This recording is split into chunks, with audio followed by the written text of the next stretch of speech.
Behind closed doors. The penthouse was silent, except for the soft clinking of ice against crystal. Chloe Matthews stood at the floor-to-ceiling window overlooking the city, watching the sunset paint the sky in shades of gold and crimson.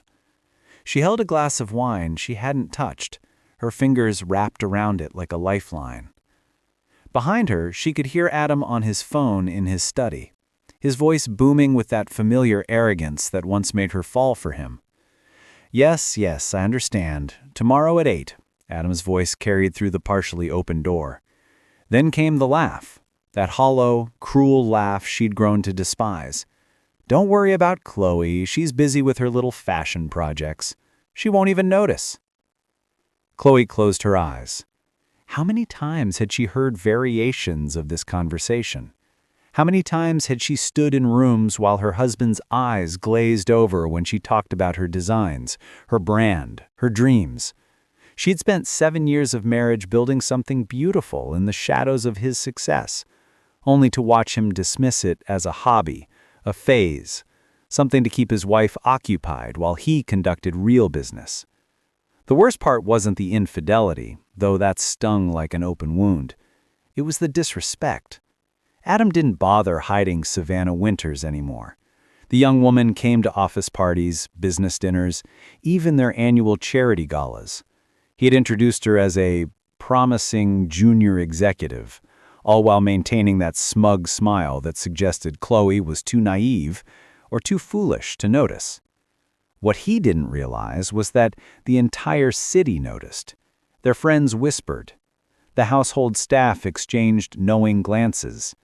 Chloe had become the unwitting star of a tragedy, performing her role as the oblivious wife while the audience watched in uncomfortable silence. But something had shifted inside her recently. A quiet determination had begun to crystallize, turning her pain into purpose. 6 months ago, she'd made the decision. She would stop waiting for Adam to recognize her worth. She would stop hoping he'd change, hoping he'd see her as an equal. Instead, she would become so undeniably successful that his opinion, his existence even, would become irrelevant. The phone call ended. Chloe heard Adam's footsteps approaching, and she turned from the window, forcing her face into the expression of polite indifference she'd perfected over years of practice. "Darling," Adam said, entering with that practiced charm, already loosening his Hermes tie. "Don't wait dinner for me tomorrow. I have a late meeting with some Japanese investors. Terribly boring stuff. You wouldn't understand." She smiled, cold, calculated. "Of course, I wouldn't understand." What he didn't know was that everything was about to change. In 3 days, the Matthews Real Estate Gala would transform from the stage for his ego into something far more significant. And Chloe had already written the ending. The Secret Alliance. The boutique office overlooked Central Park, its floor-to-ceiling windows streaming with afternoon light. Chloe sat across from Ethan Clark, the CEO of Clark Ventures, a man whose business portfolio was as impressive as his reputation for integrity, everything Adam could never be. They'd met at a charity event months ago, and their connection had been immediate, though entirely professional. At least that's what Chloe had told herself. "This collection is extraordinary," Ethan said, studying the fabric samples and design sketches spread across his mahogany desk. His dark eyes moved from piece to piece with genuine appreciation. "Chloe, these aren't just clothes. They tell a story. They have soul." Chloe felt warmth bloom in her chest, not just at the praise, but at being truly seen. Adam always said fashion was frivolous, that I should focus on being a good trophy wife, attend charity functions, look pretty on his arm. Ethan's jaw tightened. He'd heard the undertones in her voice before, but this time something deeper flickered across his face. Anger, concern, something dangerously close to protectiveness. Adam is a fool. Their eyes met, and the air between them shifted. What had started as a business discussion suddenly felt like something more intimate, more dangerous. Ethan reached across the desk, his fingers brushing hers as he touched one of her designs, a stunning emerald gown with intricate beadwork. "I want to partner with you," he said, his voice low and deliberate. "Not as charity, not as a favor, as equals. Your designs deserve to be seen by the world. Let me help you make that happen." Chloe's heart raced. This was the moment she'd been waiting for, yet it felt weightier than she'd anticipated. "The gala is in 3 days. Adam will be there with his colleagues, investors, everyone he cares about."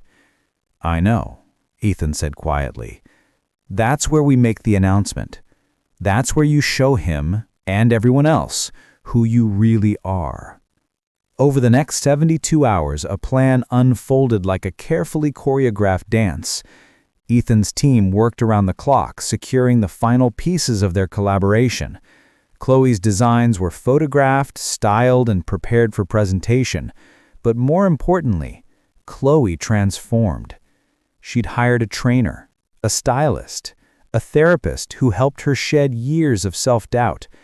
With each passing hour, the woman she was becoming felt more real than the woman she'd been. The night before the gala, Ethan called her.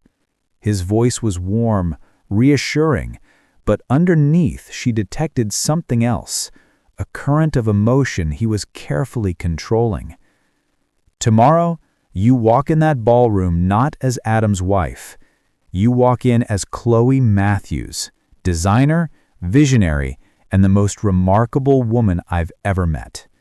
And I'll be standing beside you, because that's exactly where I want to be." After the call ended, Chloe sat in darkness, her heart pounding. She was no longer afraid. She was ready. And somewhere in the back of her mind, a dangerous thought emerged. Maybe walking away from Adam's world meant stepping into something infinitely more beautiful with Ethan. The Reckoning. The Matthews Real Estate Gala was a glittering spectacle of power and wealth, a cathedral of marble and crystal where the city's elite gathered to worship at the altar of success. Adam Matthews stood at the center of it all, champagne flute in hand, his tailored Armani suit immaculate, his smile predatory. "The Tokyo deal is sealed," he announced to a cluster of investors and business partners, his voice cutting through the orchestral music. "By next quarter, we'll have expanded into 3 new countries. This company is unstoppable. Unstoppable because I am unstoppable." Savannah Winters hovered nearby, playing her role as the ambitious junior executive, though everyone in the room knew exactly what role she was actually playing. She laughed at his jokes, touched his arm at calculated intervals, and cast occasional glances at his wife, looks of barely concealed triumph. But Chloe was nowhere to be seen, and Adam had stopped looking for her.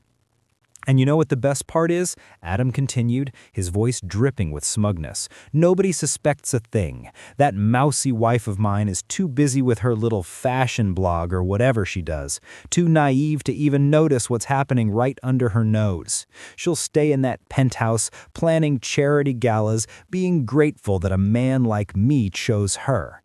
I'm bored with her, frankly. Beautiful but useless, no ambition, no vision." The crowd laughed, uncomfortable, nervous laughter. They exchanged glances, sensing something dark in his cruelty. "Actually," a woman's voice cut through the noise. The room froze. Every head turned toward the entrance of the grand ballroom where Chloe Matthews stood framed in the doorway like a revelation. But this wasn't the quiet, shadowy woman who had attended 1,000 galas in her husband's shadow. This was someone entirely different. She wore a gown that stole the breath from every person in the room, a sleek architectural masterpiece in midnight blue that seemed to shift and shimmer like liquid starlight. Her dark hair was swept back, revealing a face transformed by confidence and purpose, and beside her, his hand resting gently on the small of her back, stood Ethan Clark. The contrast was immediate and devastating, Adam's face draining of color while Ethan's expression radiated quiet pride. "You see," Chloe said, her voice steady and clear as she walked forward, "I do have ambition. I have vision. I've spent the last 6 months building something you never believed in, something that will outlast your ego and your arrogance." She reached into her clutch and withdrew an envelope, tossing it to the marble floor near his feet. "Those are divorce papers. My lawyer will be in touch. You can keep the penthouse. I've already moved my things." As she turned back to Ethan, a slow, genuine smile crossed her face. Not the polite, practiced smile she had perfected over years, but something real, something alive. Ethan took her hand, and together they walked toward the terrace where champagne had been waiting, where a celebration of her independence was about to begin. Behind them, Adam stood frozen, the glass in his hand trembling, surrounded by people who were no longer looking at him with admiration. They were looking at him with pity. Savannah had already quietly slipped away, understanding that she'd been on the wrong side of history. And in that moment, as Chloe stepped into the cool night air with Ethan beside her, she realized something profound. Freedom wasn't about revenge. It wasn't about making Adam suffer or proving him wrong. It was about finally, completely loving herself enough to walk away.